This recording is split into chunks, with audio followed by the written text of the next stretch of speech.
So let's get into these origins of this pagan Valentine's Day, right? So according to the legend, an imprisoned Valentine actually sent the first Valentine greeting himself after he fell in love with a young girl, possibly his jailer's daughter, who visited him during his confinement.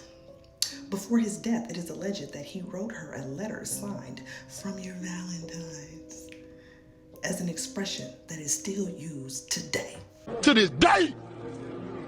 To this day! Typically associated with flowers, chocolate, candies, intimate dinners, started as a pagan holiday.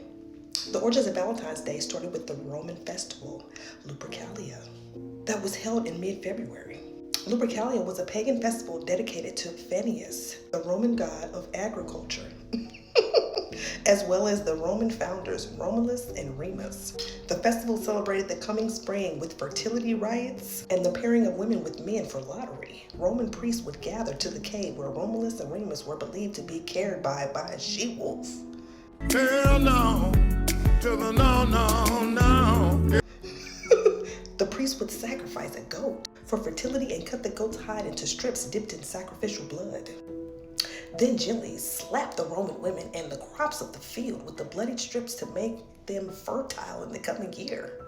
The women would also place their names in a big urn in the city to be chosen by one of the singles men paired with for the year, which often ended in marriage.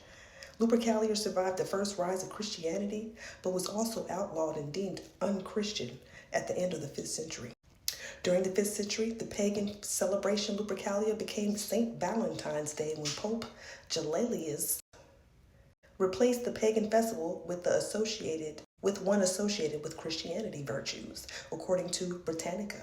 The Catholic Church recognized 3 saints in which Valentine's Day may have been named. One theory suggests Valentine was a priest who survived during the 3rd century in Rome. Emperor Claudius II decided that single men made better soldiers and outlawed marriages.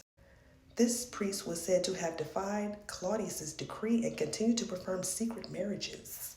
Later, he was put to death by Claudius's soldier by defying the decree. Another theory stated that Valentine was a bishop, St. Valentine of Terni, who was also beheaded by Claudius's soldiers outside of Rome. Other stories suggest that Valentine was killed for attempting to help Christians escape harsh Roman prisons.